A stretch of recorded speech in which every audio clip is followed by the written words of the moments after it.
Benvas, benvidos, benvidas ao primeiro capítulo da nosa revista cultural digital. Un novo proxecto que pon en marcha a Asociación Cultural A Trastenda da Pobra do Caramiñal para dar a coñecer un pouco máis o que se move no ámbito cultural na nosa comarca e con especial atención á cultura popular e de base. Neste noso primeiro capítulo quixemos traer a destaque a persoas que están a desenvolver proxectos creativos moi interesantes, pero que infelizmente son persoas descoñecidas para a imensa maioría dos nosos veciños e veciñas e que hoxe queremos presentarvos un pouco máis. Eles son Manuel Teira, Manuel López Rodríguez e de Bou Films, Adriana Rego e Lois Vasallo.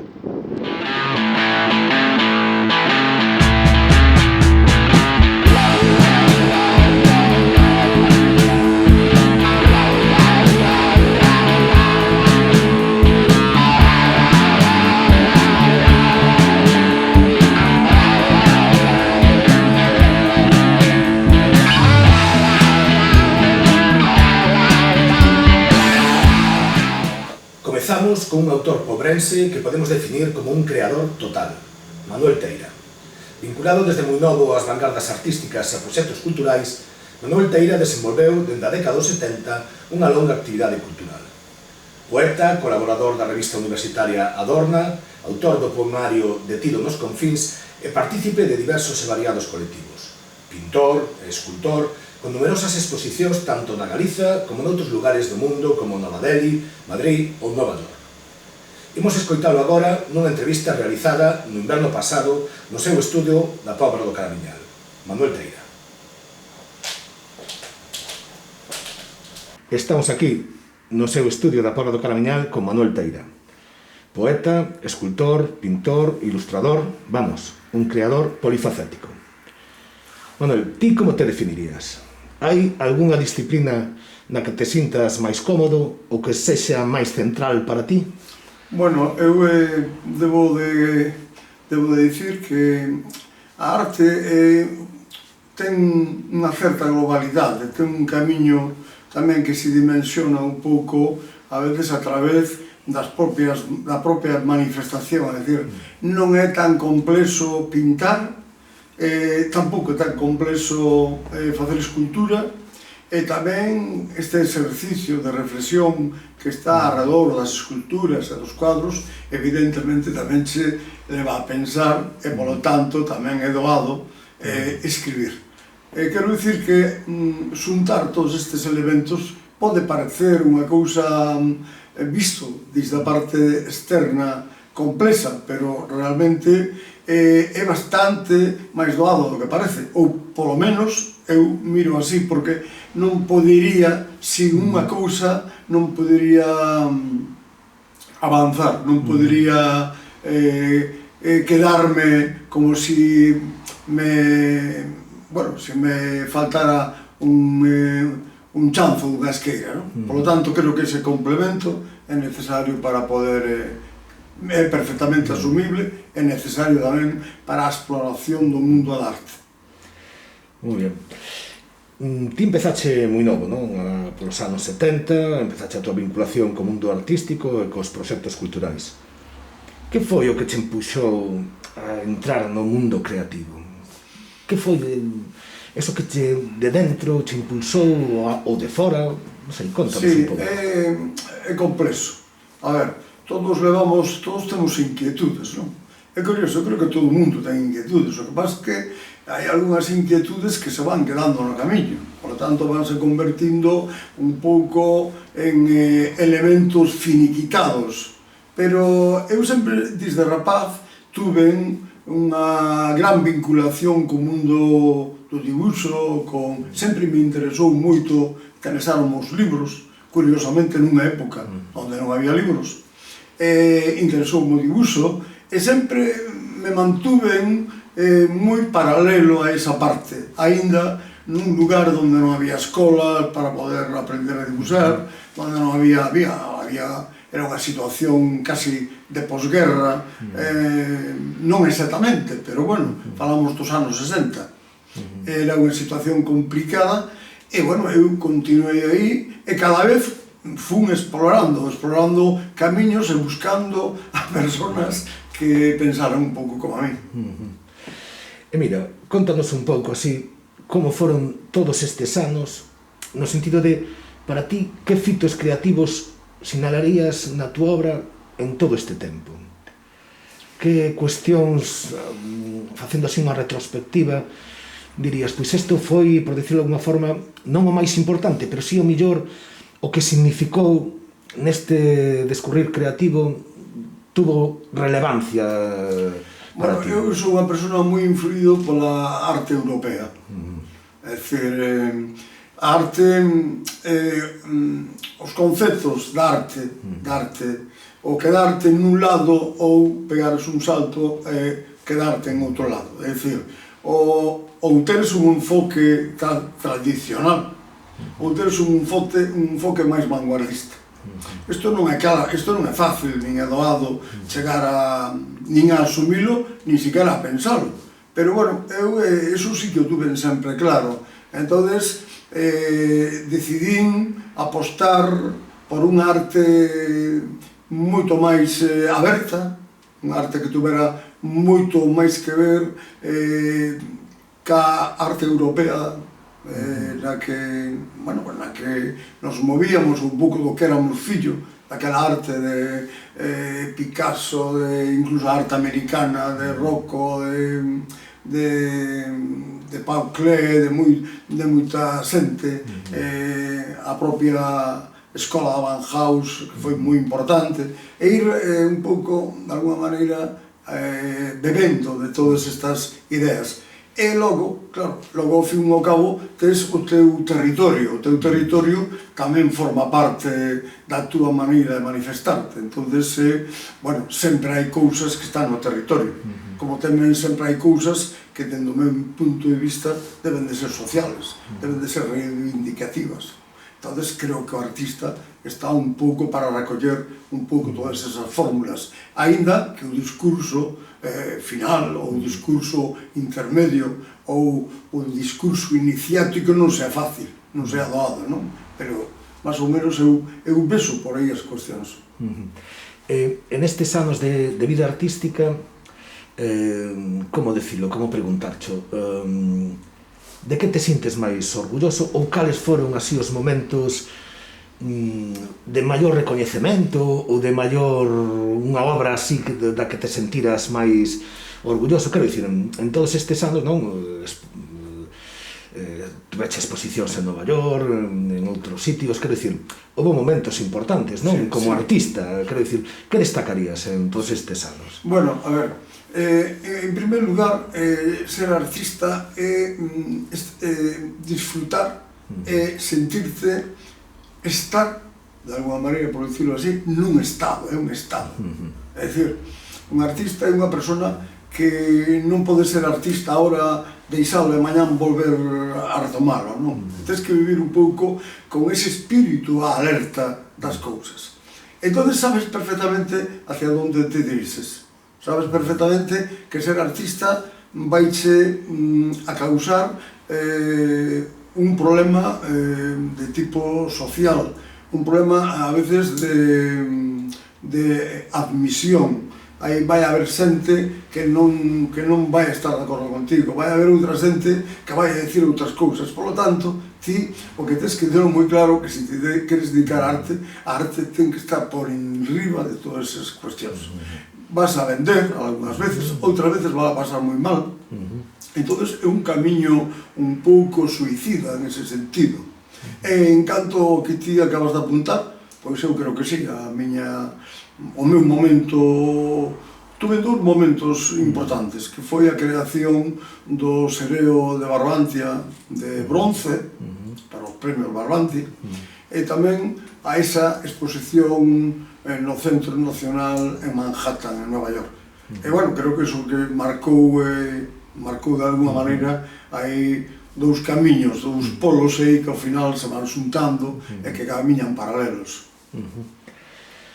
Bueno, imaginamos que mudarían moitas cousas, non, nestes anos de actividade creativa, non? Así dunha forma xenérica, que cousas pensas ti que foron a millor e cales a pior na túa opinión para o desenvolvemento dunha actividade creativa e tamén no ámbito persoal, que cousas pensas ti que ganache e perdiche, non, nestes anos? Entón, por un lado, así, a nivel xeral, que cousas foron a mellor e a peor para dedicarse a actividade creativa e logo xa no ámbito persoal? Bueno, eu primeiro vou falar de mí mismo, non? Claro, claro. A ver, ser un artista é ser un lujo, no fondo. Ainda con todos os problemas económicos, ainda con todos os atrancos que tes no camiño, é ser este mismo, é dicir, crear algo que ainda non sabes o que é, que ti vas a buscarlo, vas a explorar para topalo, non? Entonces, non está supeditado absolutamente a ninguna regla exterior, salvo algún encargo, que non son encargos normalmente que teñas que entregar mañá, son encargos que teñen unha distancia, teñen un tempo de ejecución, non hai ese agobio, e depois, sobre todo, a liberdade. Creo que non, eso non hai quen o pague, non? En canto a outra parte da pregunta, aquí hai un problema co tema da arte como infraestructura do territorio, ou como infraestructura dos concellos, porque estamos nun lugar onde temos moitos concellos alrededor. O problema da arte é que os políticos nunca tomaron en serio esta cuestión. Entón, a primeiro que escoitas é que che din non, é que a arte non dá votos. Iso non é verdade. Eso, eu creo que un dos grandes, desde o meu punto de vista, un dos grandes erros ven precisamente dese concepto, dese tipo de filosofía. A arte, claro que dá votos, e non solamente dá votos, dá orgullo. O teu estado anímico ponse, reactívase. A arte, se citas un pobo donde a arte está facendo un ben social importante, donde a xente participa, donde a xente ten escolas de creatividade artística, donde a xente ten actos, donde a xente pode crear, ten a posibilidade de manifestar o que leva dentro, porque a arte, tal como nos entendemos hoxe, xa non é arte do cabalete, non estamos falando nin de pintores, nin de escultores, estamos falando da arte en xeral. O sea, hai moitísimos soportes audiovisuais, hai performance, hai artistas cada vez que teñen espacios máis no territorio, é dicir, artistas que pintan murales, que grafiteros, hai moitas cousas. E que pasa? Pasa que isto colle de sorpresa aos políticos. Entón, é increíble que en todo o Barbanza non teñamos unha escola realmente de artes, é dicir, donde as persoas podan acudir ali. Non digo para facer o bachiller de artes, o bachiller que hai, por exemplo, en Boiro, non? Non, unha escola aberta, unha factoría de creación artística, donde ti poidas ir ali a crear, e donde podas toparte un camiño sin depender demasiado dos mestres.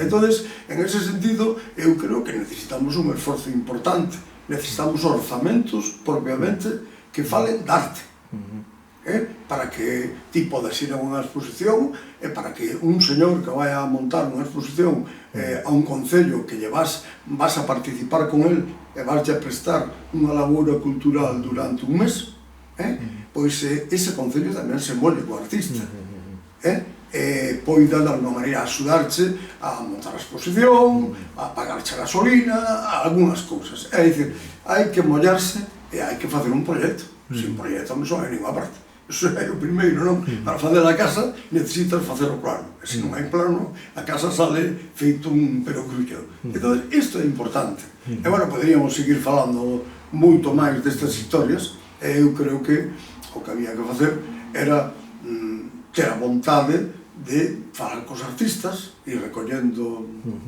ideas, e logo intentar crear un ámbito onde se pudera incluir un pouco a demanda dos artistas e tamén a propia demanda de quen vai a proxectar, de quen vai a planificar unha actividade cultural durante un ano, por exemplo. Entón, bueno. Correcto. Mira, ahora mesmo tes unha pequena exposición no bar Amanitas aquí na Pobra. Fálanos un pouco dela, en que consiste... Sí, estes son mármores, blanco Macael, un mármore que eu levo xa traballando hai moito tempo. E, bueno, teño unha curiosidade, porque son murales.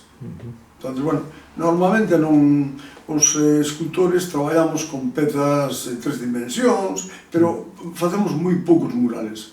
Eu metime co tema dos murales porque descubrín que a veces é difícil teres unha escultura nunha vivenda, ou nun lugar, ou nun lugar comercial, ou en calquera outro ámbito, pero os murales fan un pouco, veñen un pouco a reemplazar, así, entre comillas, a pintura, é dicir, levas un mural e cólgalo na tua habitación, cólgalo no salón, cólgalo na escaleira, cólgalo na entrada da porta, donde queiras. Ese mural vai a ter un pouco a función dun cuadro, pero en vez de ter un cuadro vas a ter unha escultura. E creo que ademais teñen realmente importancia, porque o mural é un traballo escultórico que co tempo sempre vai estar en valor. É unha posta en valor, creo que moi importante. Mira, a pandemia, hasta que nos tocou a todos vivir, trastocou algo o teu traballo, algunha planificación que tiñas feita, tuvo algunha repercusión nese traballo, tanto positiva como negativa. Hai quen di que, bueno, que aqueles tempos de recollemento pois axudaron na súa función creativa ou en unhas novas perspectivas, non? Nunha situación tan complexa, pois abriu unhas novas perspectivas e tal. Entón, primeiro, interrompeu algo da previsión e sirveu para algo? A pandemia evidentemente interrompeu. O sea, foi un muro que nos puseron aí no medio, é como unha especie de muralla romana, non? Unha muralla medieval. Entón, claro que interrompeu primeiro que os proxectos que había quedáronse polo camiño. Esta exposición do Amanizas é unha exposición pre-pandemia. Era xusto en aqueles momentos cando aparece a pandemia para facela, por lo tanto a exposición quedouse aí un ano. Un ano non, perdón, 2 anos. E, bueno, claro que rompeu. Mira, eu vou dicir unha cousa, é unha experiencia personal. Eu son unha persona enormemente vitalista. É moi difícil vencer o meu estado anímico, é difícil, pero a pandemia conseguiu-no. Chegou un momento que xa deixei de crear, deixei de facer nada, entonces, bueno, dediqueime a escribir como unha vía de escape uns poemas que eu lle chamaba poemas de urxencia, que escribía todos os días. Eran un pouco un reto, era facer un poema todo máis en 3 minutos ou 4 minutos, un poema directo, que falara pois, un pouco do illamento, que falara como te sentías ti, que falara tamén de como eu vía desde a ventana pois, transcurrir o tempo e o que estaba sucedendo. Bueno, eu estaba moi tocado hasta que me encargaron ilustrar un libro de Arte Rimbaud, do poeta francés. Costoume moito traballo arrancar, pero conseguín pois meterme na obra, explorar moitísimo, volver a releer outra vez a Arte Rimbaud, encargoume Manuel Cartea, que foi o traductor deste libro, entón axudoume e puden reactivar outra vez.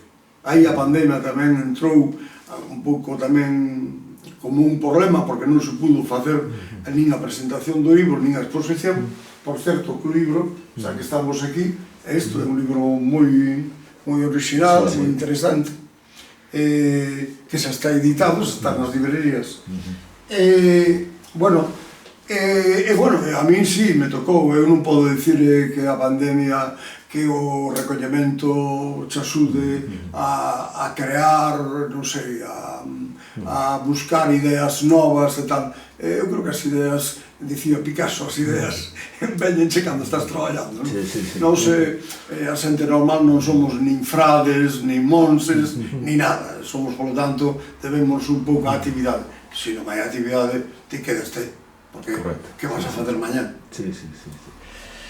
E mira, xa así para ir rematando, en que estás traballando agora? Cales son as túas perspectivas de futuro, así a curto plazo? Que podemos esperar de Manuel Teira creador? Bueno, eu creo que ainda se pode esperar moito de mí.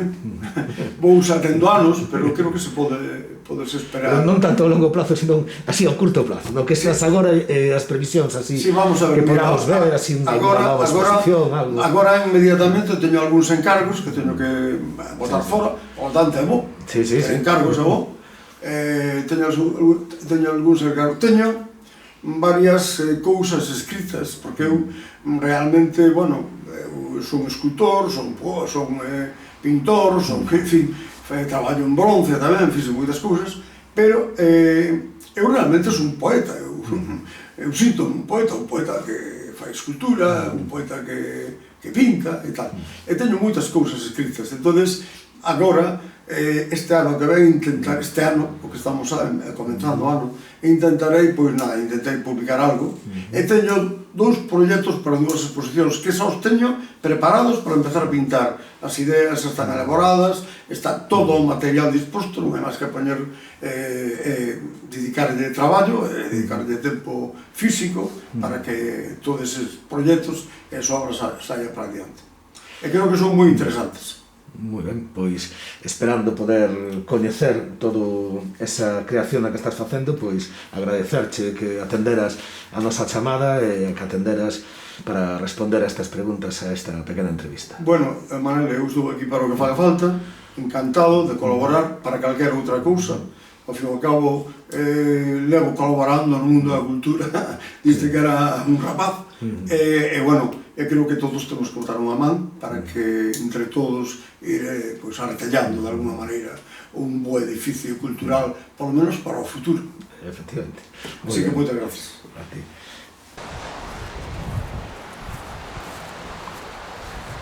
Continuamos con Manuel López Rodríguez, poeta nogués de longa trayectoria, recoñecido con múltiples premios e ben coñecido no mundo literario galego. Empezou a escribir de moi novo e, aínda que houbo que esperar o ano 2008 para ver publicada a súa primeira obra, Antítese Nativa, dende aquela non para e os últimos anos son dunha moi fructífera produción poética. Destacamos tamén de Manuel o seu compromiso e implicación coa popularización e dinamización non só da creación poética, senón da actividade cultural e artística en xeral. Destacamos a súa participación na creación do colectivo literario Sacou, co que realizou recitais por toda Galiza e organizaron tamén as xornadas de defensa da cultura galega en Noia. Membro de diversos colectivos e asociacións culturais, fundou tamén a editorial Hacha Escrava Editora. Así pois, outra persoa cunha forte implicación na dinamización cultural na nosa comarca. Hoxe non só imos poder ver e escoitar a entrevista que lle realizamos, senón que tamén imos ter o privilexio de gozar do recitado de poemas da súa autoría. Manuel López Rodríguez. Clasificados por lixados caeron e co acervo da pauta desbotaron os xacementos en cuestión. A mancheas arrincaron as enraizames. Non tiñamos dúbida nós. A comunicación ficou escrita en anacos de técula incrustada no concreto das moradas ou cumpría ramuñar nas paredes. Do meu pobo os restos medraron ceibes nas canteiras, deixo constancia para o desaloxo, a epiderme, o éxodo. Foi preciso trocar os hábitos e atopar na superficie fértil o sinal doutras mans. Refugallo e rexistro arqueolóxico que mexeron co acervo da pauta. Habitamos o inverno. Estamos aquí na Atalaya do Porto do Son con Manuel López Rodríguez, poeta coñecido e recoñecido na nosa comarca, e queríamos empezar esta pequena entrevista preguntándolle como foi que empezache a escribir, que foi o que se levou a empezar a xuntar letras e por que poesía. Pois supoño que por asuntos casuais.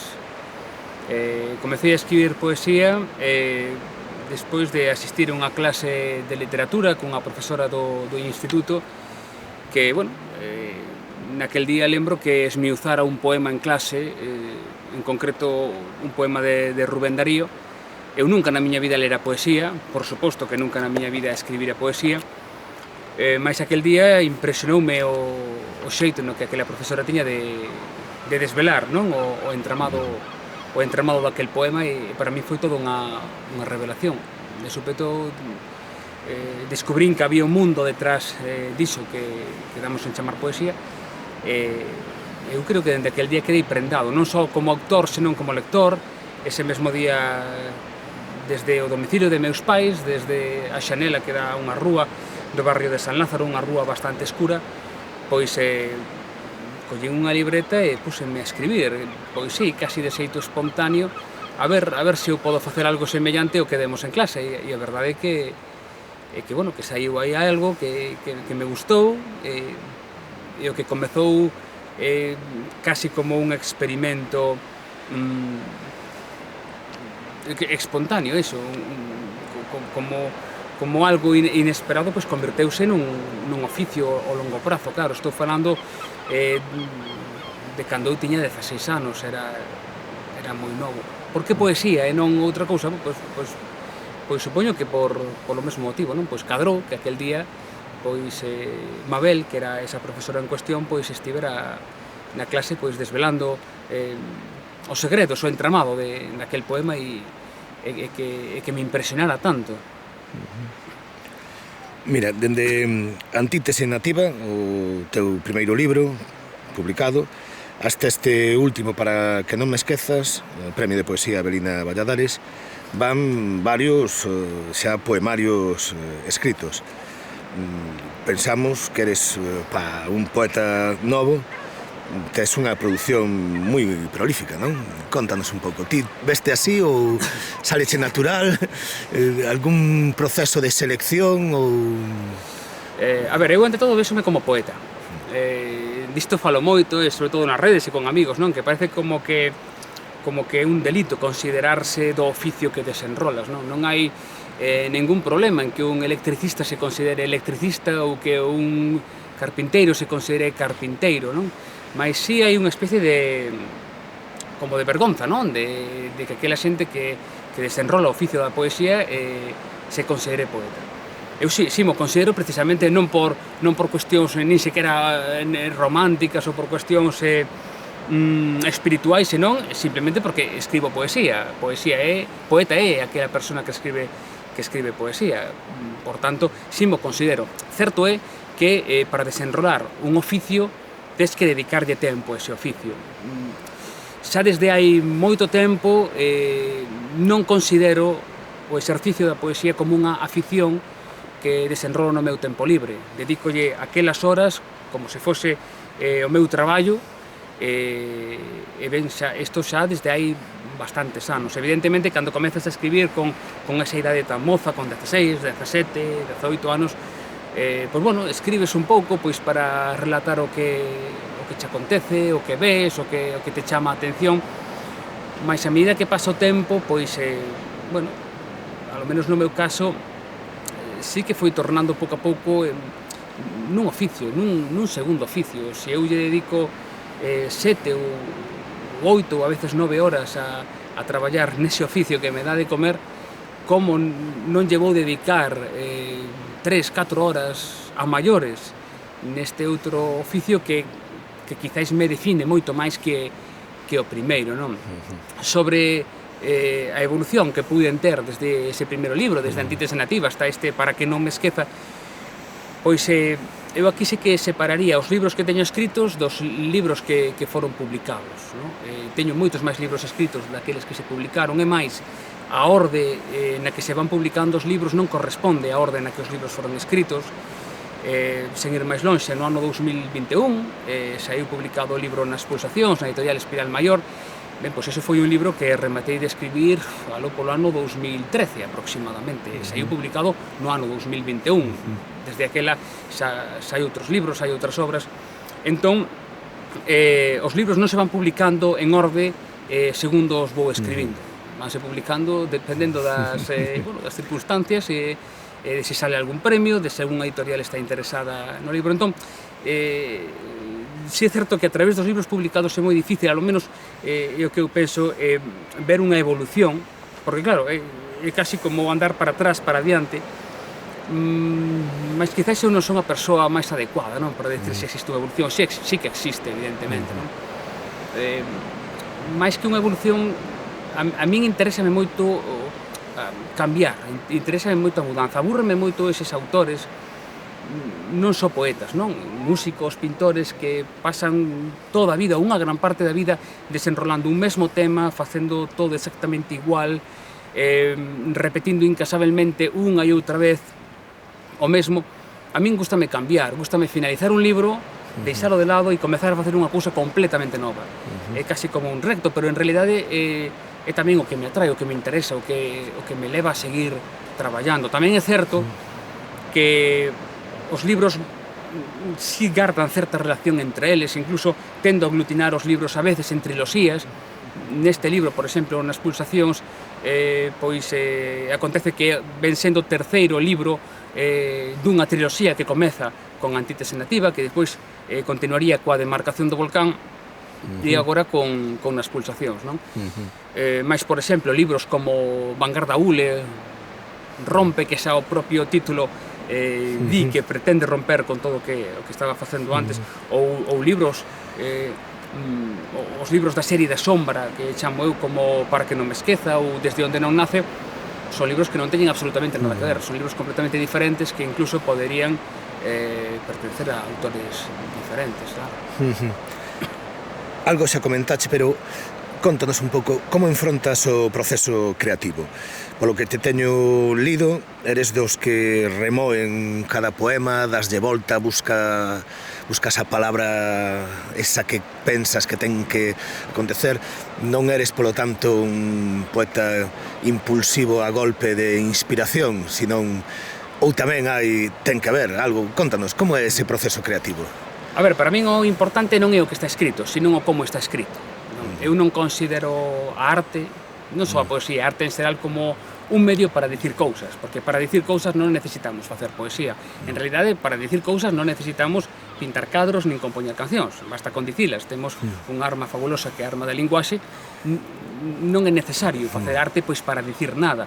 A min, máis que interesarme o que se di, interésame o como se di. Entón, é certo que eu traballo moitísimo a palabra. Traballo moito a cadencia, traballo moito o ritmo, traballo moito o caligrama, traballo, actualmente, claro, desde hai xa moitos anos escribo nun ordenador, cousa que antes non facía, antes escribía sempre a papel, pois agora teño unha escuadra, un cartabón, unhas reglas coas que apolloas sobre a pantalla para trazar os debuxos que o poema marca, no? O caligrama que o poema marca no papel. Entón, si é certo que remexo moito nos poemas, que estou seguido puindo, seguido traballando, quizás é o traballo máis dificultoso e máis traballoso, tamén máis tedioso do oficio da escrita, non? Como enfronto eu a poesía? Pois, digamos que eu teño cumplo como tres fases, non? A primeira consiste no traballo de campo. Necesito sair, necesito buscar, necesito, si é certo, ter ou ao menos ver unhas experiencias que me leven a recoller o material necesario para escribir. Iso fago, máis, necesito facelo alén do traballo que supón ter que sentarse nunha mesa, non? Entón, despois desa primeira fase, entra a segunda, que é a de recolección, clasificación, posta en orde de todas esas ideas, de todo ese material que foi recollido previamente, no momento no que escribes o poema, e depois a terceira parte, a máis pesada, a máis traballosa, que consiste precisamente en traballar o texto, puir o texto, primeiro traballar o ritmo, depois traballar a cadencia, depois ver que o ritmo e a cadencia caden, que o texto teña unha melodía, que o poema en sí non se derrube, que agarde un equilibrio, pero que depois ese equilibrio tamén manteña estável o resto do libro, como se foran plantas diversas dun mesmo edificio que todas se teñen que manter sen se derrumbar, non? Ese é o traballo máis complicado, é o que máis tempo me leva, no que ás veces sigo incluso despois de publicado o libro. Desde logo non é un traballo pracenteiro, como en algún momento, bueno, nunha ocasión fixeron unha entrevista para un xornal, sempre me acordarei, non, que puxeron como titular algo así como Manuel, unha vez que chega de traballar, reláxase escribindo poesía. A poesía non relaxa absolutamente nada, a poesía é un traballo duro, a lo menos no meu caso, pesado, que a veces non desexas facer. Insisto en que eu teño aquelas horas para traballar no día, póñome a traballar e aínda que a veces non me apetece, mais fago igual. Nese sentido non son un poeta da inspiración, nin un poeta que disfruta facendo o que fai. Si disfruto porque é o que me gusta facer, non? Sí, pero, sí. pero detrás deso conleva un traballo Claro. real, un esforzo. Bueno, Correcto. Eres tamén un poeta que recibe habitualmente bastantes premios, eres un poeta premiado. Mais alá do recoñecemento á calidade artística, a túa presencia nestes certames responde a búsqueda de recoñecemento ou a posibilidade que moitas veces teñen estes certames a publicar a obra? vaya pregunta. Evidentemente, sempre, por suposto que sempre queres publicar. O obxectivo principal de cando escribes, ou ao menos, outra vez, insisto, no meu caso, nin é o recoñecemento, nin siquiera é a publicación, é conseguir un producto, un artefacto literario perfecto. Convírtese casi nunha especie de trastorno obsesivo compulsivo na que, bueno, pode haber alguén que teña teima de acabar de facer aquel crucigrama, outro que teña aquela teima de, bueno, pues, no meu caso teño a teima de facer o poema exacto, perfecto, algo que por outro lado é imposible de conseguir, mas, bueno, forma parte da miña vida. Tamén é certo que a poesía eu percibo como unha maneira a través da cal ver o mundo. Toda a realidade que percibes, todo o que che acontece, todo o que che rodea, e toda a túa propia vida, obsérvala e percíbela a través dun prisma, como dun cristal, que a propia poesía deforma. Supoño que un psicólogo podería dar explicacións médicas a isto, sin tanta historia, pero no meu caso sí que é así. Despois, evidentemente, despois de facer todo ese traballo, de dedicarlle todas esas horas, por suposto que agradeces o recoñecemento, por suposto que agradeces os premios. E si é verdade que hoxe en día, aquí na Galiza, tal e como está a situación na que, por un lado, hai moi poucos lectores, por outro lado, os poucos lectores que hai sempre son os lectores, digamos, do ensino, os rapaces, os estudantes, que en moitas ocasións, pois, bueno, eu creo que, non sei se por ben ou por mal, pero, bueno, en moitas ocasións se lles obriga a ler certos libros, senón eses libros ni siquiera serían lidos, e donde hai serias dificultades de cara a publicar a obra, pois sí, evidentemente agradecese que os premios conleven a publicación dos libros, porque tamén é unha maneira na que a obra pode sair á luz, claro. Collendo así un pouco do que estabas agora comentando, como ves a actualidade cultural e literaria aquí na Galiza? Eu nesto tendo a poñerlle o toque pesimista, a diferencia de moitos compañeiros meus de letras. Eu vexoa non tan ben como nos anos 90. Eu vexoa un pouco peor. Vexoa peor xa por cuestións lingüísticas. Non acabo de ver un compromiso, estou falando da actualidade, claro, un compromiso forte, duro, real para co idioma, non? Con dicirche que vexo moitos máis creadores que están utilizando castelán a día de hoxe dos que utilizaban nos anos 90 aquí na Galiza.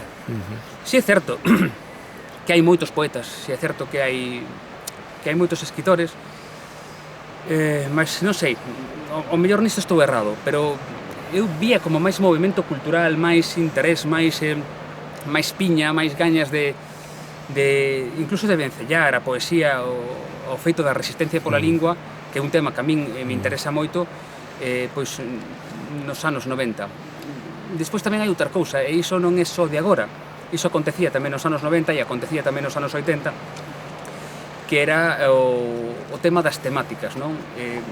Eu sigo botando moito en falta a heteroxeneidade, a diversidade.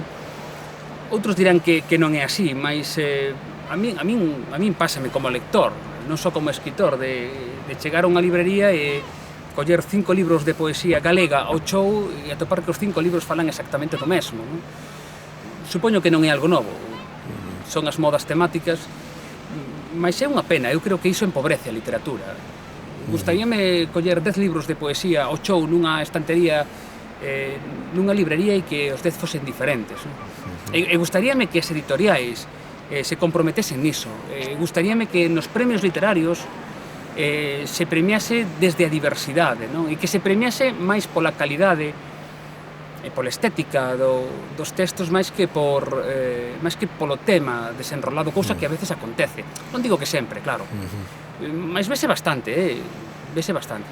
Incluso na canonización. Podemos escoller ou podemos vernos en certas antoloxías que autores escollen, non? Como para medio canonizar, e decir, estes son os escritores desta década, e colles eses 10, 20, 15 escritores, estou falando en xeral, non estou falando de ninguén en concreto porque tampouco lembro, non? Pero si é certo que unha gran parte deles desenrolan unha liña temática en común, e iso non reflexa a realidade, iso non reflexa a realidade, aínda que parezan moitos, aínda que pareza unha exageración, en Galicia hai centos de escritores, centos, e si é certo que hai moita heteroxeneidade que despois non se ve reflexado nos medios de comunicación, nas revistas culturais especializadas, nos programas de radio e televisión literarios ou que falan ou que convidan a escritores. Non se ve esa heteroxeneidade. Dá a impresión de que, de feito, tense lido en xornais, incluso en xornais que saen fora de Galiza, non? En Galiza está de moda este tipo de poesía, en Galiza un cúmulo de poetas que defenden tal cousa están agora mesmo tendo... É falso. Non é verdade que en Galiza existan esas 20, 30 ou 40 persoas que defenden ese tipo de literatura en concreto. É mentira.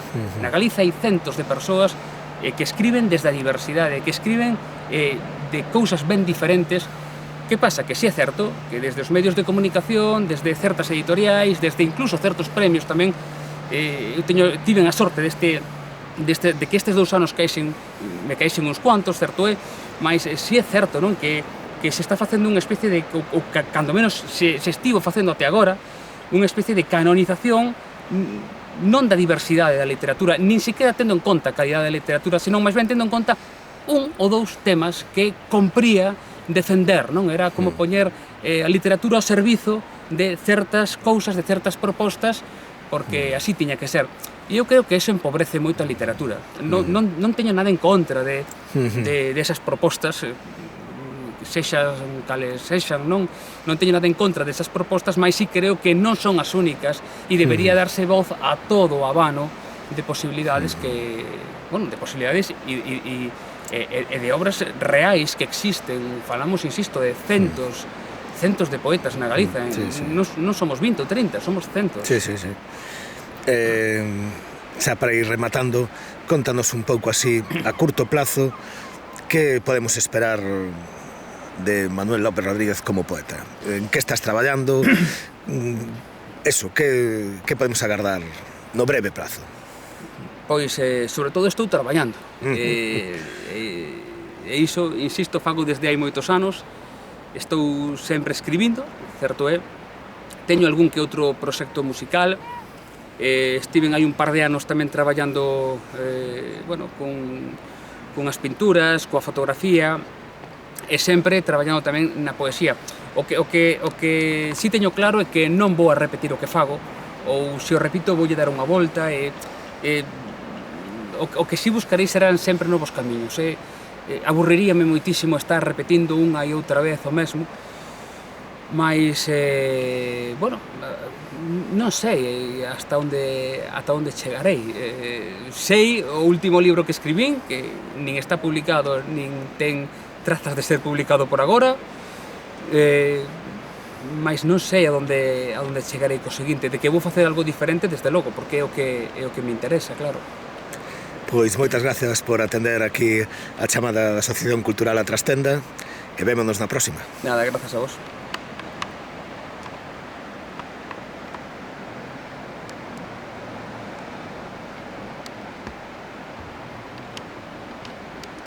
Derrotado polos sinais que alguén deixou gravados a luz na escuridade. Arrecendo en cal e signo a mocidade, os pés lixados de lama. Caín polas congostras ali onde outros foron na procura de ouro. Ollar desde os cumes os berros polo idioma que esmorece. Do noso falar habemos finar para o voso desterro. A canción dos que escasamente emiten acaso un chío, voz afónica roncando no reverso das follas verdes dos piñeiros cada primavera para un home que esperta con lagañas os caracois entre os pasos nunha noite de verán. En 3 días a lúa mosará a face daquela que camiña o meu carón acariñando cada can porta a porta, despois sentará no chan apañando a grava. Escribamos nos valos, escachemos os cristais das xanelas e pechou as pálpebras con forza. Un automóvil atravesa a ponte da desolación no intre exacto. El pousa a cabeza na xanela. Fora o abalo da marea, bota cuspe contra a chatarra. Voamos e nada importa, non importa nada.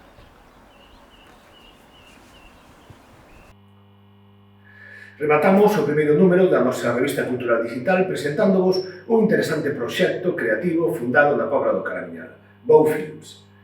Un equipo de artistas que proceden de diferentes ámbitos do mundo audiovisual e que pretenden xuntar o mellor de cada un deles para crear todo tipo de contidos de calidade.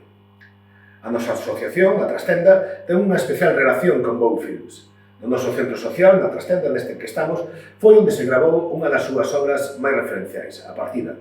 E tamén foron eles os encargados de gravar o primeiro videoclip da banda da asociación, os Barbaxónicos, que con ese videoclip despediremos este noso primeiro número da revista cultural digital da nosa asociación. Para falarnos un pouco máis de Bow Films, entrevistamos a 2 persoas que fan parte do seu equipo, Adriana Rego e Lois Vasallo.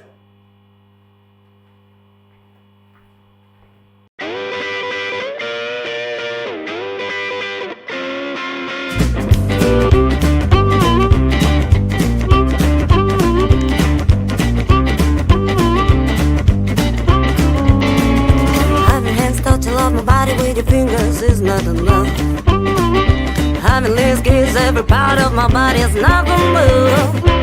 When I look into your eyes, I see the bad girl that I want to be. Making love to you night and day for me is not enough. Listen to you whisper love words in my ear is not enough. Look into your eyes, I see your whole soul is not enough. Don't be shy and come for me. I'll be right here waiting for you, my dear, because loving you from a distance for me is not love. Without your touch, there's only emptiness. I have to give myself the affection, don't you care? And while I'm in my show, I get wet. I feel that something grows in me without your power. There's nothing you can do, my dear, to make me stop buying you, because whatever you do for me is not love.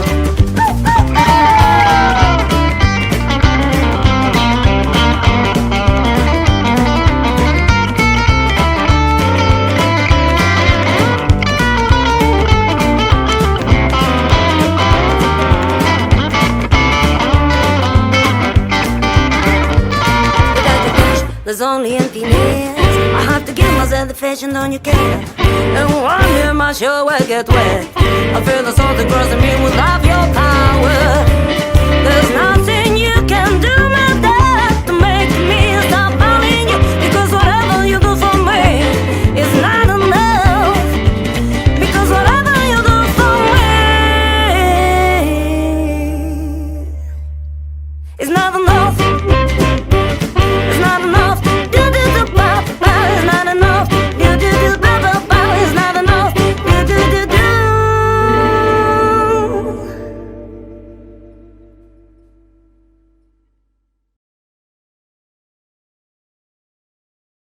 a primeira pregunta, como definiríades a Bow Films? Unha empresa de contidos de imaxen, un estudio de cinema.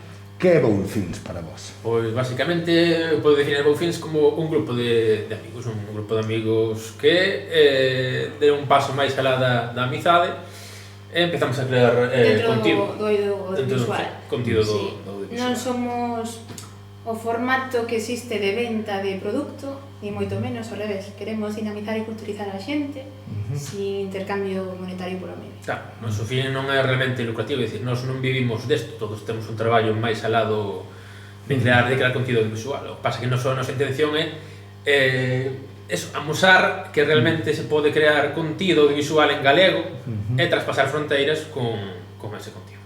Correcto. E como naceu a idea de Bow Films? Pois mira, Como se foi concretando? Como foi avanzando hasta o momento actual? Bueno, o momento actual non, o momento previo á COVID, vamos dicilo. pois foi unha cosa un pouco curiosa. Nós os dous estamos casados e temos unha nena. E quería facer unha curta po cole. Entonces dixonos que quería facer unha curta e sempre Rosa que quería facela. Entonces nós dixemos, vale, hai que facela, pero papá e mamá non poden, así solos. Entonces buscamos axuda e encontramos a Gema, que era amiga nosa, que era actriz, e demos con Adrián, que era a cámara, estudiar a fotografía. E despois puxémonos en contacto con Anxo, que é a persona que estudiou realmente comunicación audiovisual de todos nós. E a partir de aí, pois... Foron cada vez máis, despois está o Rafa tamén, que a persoa que monta, edita, incluso se encarga do son tamén. O noso inicio foi super pequeno nun bar, de feito, xuntámonos, falámoslo, planteamos unha idea moi sinxela, e despois, a partir de aí... Pois foi cada vez un chanzo máis para adiante, intentamos cada vez ser máis profesionais dentro da nosa capacidade que temos, e a partir de aí pois foi medrando a cousa. Ben, contádenos entón así un poquinho dende ese comenzo como foron así un pouco as vosas principais obras, non? De cal delas, ou non ten por que ser unha, de cal delas vos sentides máis satisfeitos ou máis orgullosos, non sei. Pero aí creo que discrepamos todos de Bow Films. Sí, a ver, eso tamén por unha banda como preguntarlle aos pais, a que fillo queres máis, non? Un pouco feo de dicir, pero bueno, a ver, aí como dixo Adriana, pois é un pouco complicado. Eu, por exemplo, son o escritor, o guionista e o director, non? Pois non podo dicir esta por riba da outra, home. Por exemplo, sí que hai, por exemplo, que me quedo máis orgulloso, que queda mal dicirlo, por exemplo, da partida, non? Que foi, digamos, o proxecto un pouco máis ambicioso que fixemos ata agora. Foron moitos días dunha rodaxe moi dura e... Bueno, a verdade que... Exacto, eu quedome con eso tamén. Eu levo a parte de producción e podo decir que a partida foi unha produción moi dura, que nos costou moito facer e... Se me teño que quedar con unha, pois... No sentido de producción quedome con eso. Pero bueno, que estamos orgullosos igual de todas. De todas. E contádenos un pouco, cales son esas outras todas, así? Que obras tedes feitas? Pois así mira... E donde pode a xente velas, visualizalas en algún sitio? Pois mira, a última pregunta que acabas de facer é curioso, nós pensábamos que non ata fai pouco, pero hai xente que visualizou as nosas obras e non sabemos como. Ajá. Sí que se poden ver, algunhas sí están colgadas, a maioría están sin colgar, por pereza un pouco, por deixadez. Sí, pero bueno, pero sí que a ver, nós temos moitas obras, a parte da partida, como xa falamos antes, pois temos desde curtas de pouca duración, pero bueno, dunha temática máis ou menos continuada, como era a temática da muller en épocas da posguerra aquí en Galicia, como era a vida delas. Temos hasta anuncios de televisión. Anuncios, temos pois un mediometraxe, por decirlo así, de temática LGTBIQ+, tamén. E despois temos incluso unha que é de medio fantasía e medo. Temos un pouco de todo. Sí, un pouco variado. Correcto. Bueno, aproveito aquí, como membro da Trastenda, decir que, efectivamente, estamos aí, cando se falabades da partida, señalabades a imaxe en que está as vosas costas, porque aquí na que agora é a sede, naquel momento non era, pero agora é tamén a sede da Asociación A Trastenda, foi onde se gravou a partida, polo tanto, bueno, a conexión co Bow Films da nosa asociación tamén é interesante. Mira, tedes participado en festivais de cine, algún incluso internacional. Imaginamos que teredes, bueno, recollido experiencias ben satisfactorias e de outro tipo, non? Contádenos un pouco. Pois podemos contar un pouco de todo. Participamos en festivais pois por diversos motivos e por diversas causas e en diversos sitios, son distintos, vamos a ver. desde sitios comarcais, que sí que gañamos premios, hasta internacionais, que eu creo que o último que foi, non sei se era en Argentina, non estou moi segura agora. Fora en Venezuela, que iso coincidiu co... Sí, co tema da COVID, e aí paralizouse todo. Pero bueno, estivemos eso, en Italia, na India, o sea, digo, sempre por diante coas nosas obras no idioma original, non? Que ese tamén é un punto a favor. E iso é unha cousa que non se enorgullece, non? Porque ti imagínate agora, eu que sei, na India, que alguén vexa unha curta grabada aquí, falando un galego e feita por nós. Eso é super bonito. En galego, en Galicia, non? Exactamente, te pos a pensar e dices, pareceme increíble, así como eu vou a un festival a Vila García e vexo unha curta pois de calquer país e non me entero de nada, digo, que cousa tan curiosa. Iso pasará cas nosas, alá. E aínda que non gañes un premio e que non che recoñezan, solamente estar ali é super, para nós, gratificante. E que che escriban e, bueno... E os festivais son un pouco, imaginamos, un mecanismo para dar a coñecer a vosa obra e, polo tanto, imaginamos tamén que detrás da vosa presencia nun festival hai un traballo tamén premeditado voso de contactos ou tamén vos chaman á porta para que presentedes as vosas obras? Hai de todo. Xusto, claro, o sea, a nivel, digamos, aquí galego, por decir así, sí que moitas veces nos chaman, mira, por favor, podes colaborar con nós, ou apeteceche... O sea, sí que nunca nos negamos, ademais, non sei o que sea sempre a nivel galego, pois sí, obviamente despois, pois a nivel, digamos, estranxeiro, por dicir así, pois é unha oportunidade que che vexan fora sempre.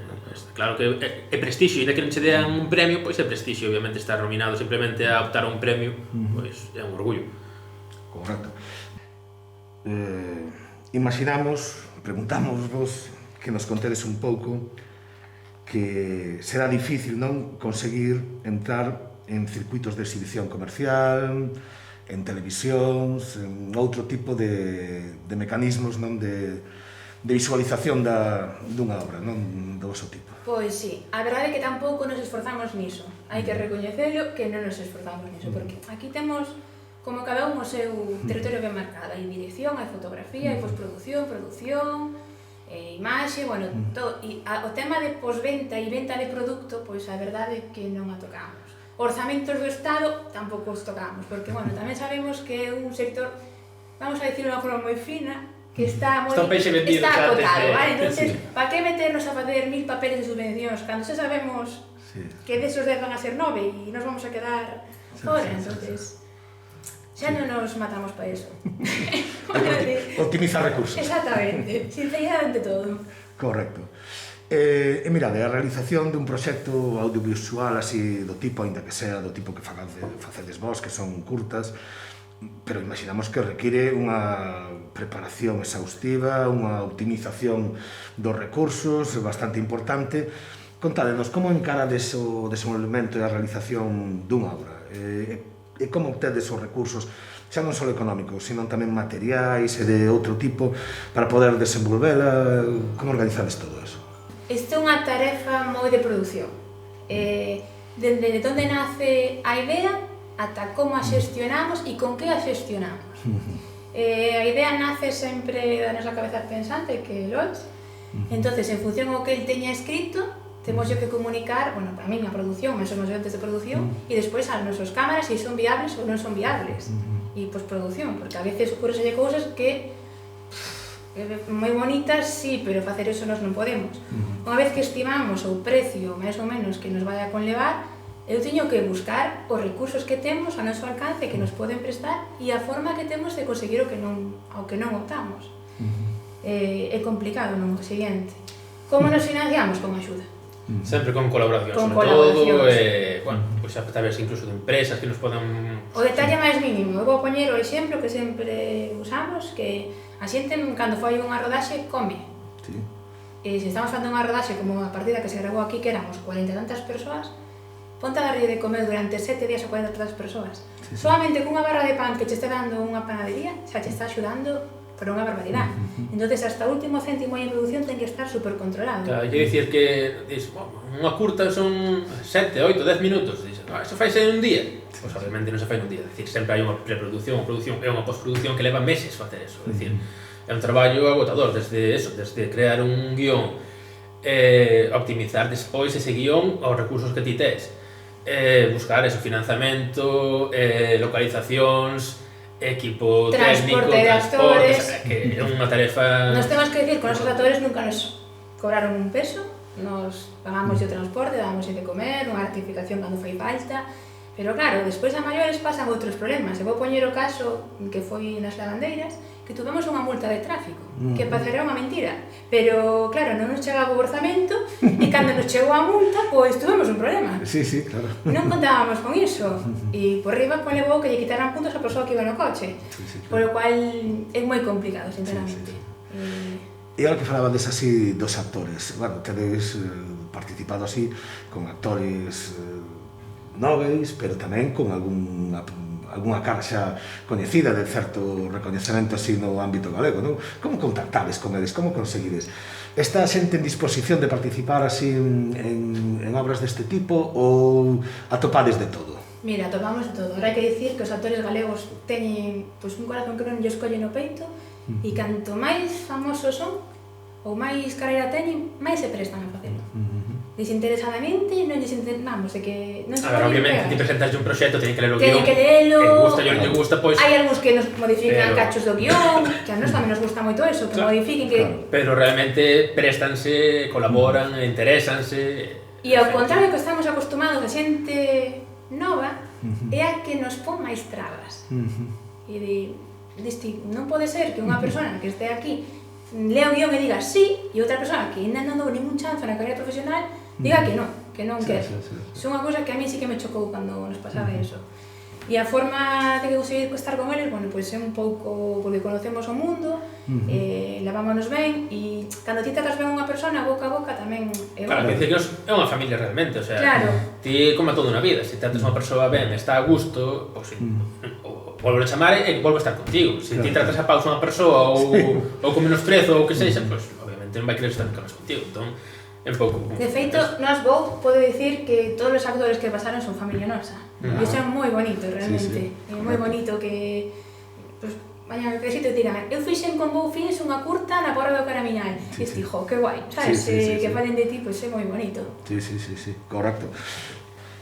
Bueno, imaginamos que a COVID parou a vosa planificación e o traballo que estuverades desenvolvendo nese momento, que tiñades planificado no curto prazo, non? Foi así, imaginamos, non? Que foi o que quedou no camiño? Mira, pois, cando chegou isto, estábamos finalizando a rodaxe das peixeiras, non? Das peixeiras. E tuvemos varios problemas técnicos. O primeiro problema técnico que nos atopamos foi que cortáramos os eucaliptos na zona onde graváramos.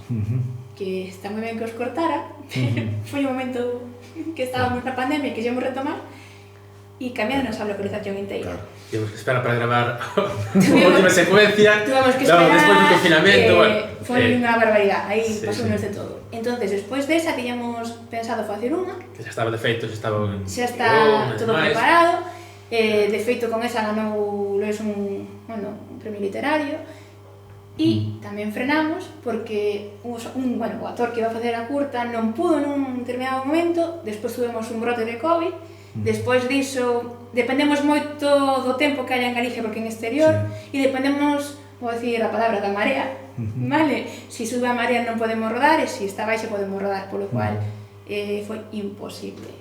E a COVID tampouco nos deixaba facer grandes cousas, porque non nos podíamos xuntar todos nun espacio. Teríamos que ir de pouquiños en pouquiños, facendo antíxenos. Ahora é máis doado conseguir antíxenos, pero fai uns meses non era nada doado conseguilos. E, bueno, e as rodaxes con mascarilla, pois... Non, realmente que é moi complicado. Moi complicado, sí. Estamos prácticamente agora mesmo estamos parados, por non dicir parados de todo. Esperemos retomar as nosas actividades máis ou menos normais, pois... Cando empece un poquinho bo tempo... Sí, na primavera, se todo vai ben. Porque vai a ser na auga, así que... Entonces vades retomar eso que quedou a medio facer? Exactamente. Sí. Remataredes eso e tedes xa algún proxecto máis a... Sempre hai cousas. Sí, pois Sempre hai hai cousas. no. Pero o problema é pois sacar, sobre todo, eso, pois, un pouco de tempo, porque ademais, parece que non, pero cadrar axendas normalmente é máis difícil de todo, porque xa depende de outras cousas, pois, eso, tempo atmosférico e demais, pero cadrar axendas de tantas persoas que obviamente están facendo isto altruistamente, porque é así. Ademais, neste caso, solamente hai un actor, pero é un actor que traballa prácticamente todos os días, e para que conseguir un día con ele é super complicado. Pero bueno.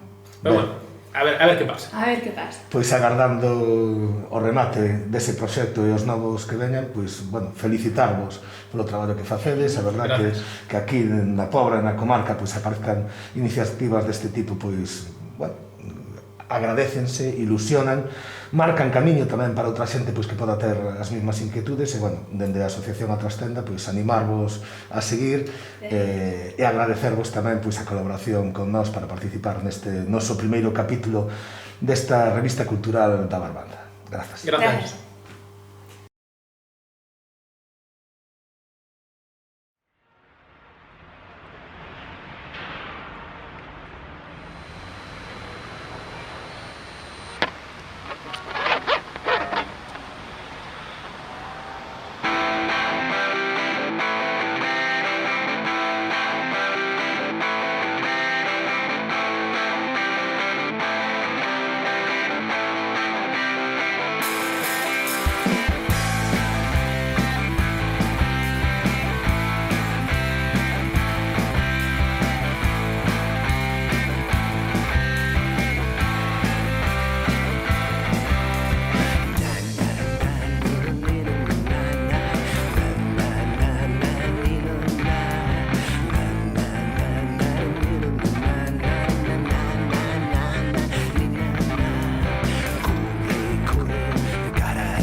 sangue no teu corpo e coa unha do teu dedo máis firme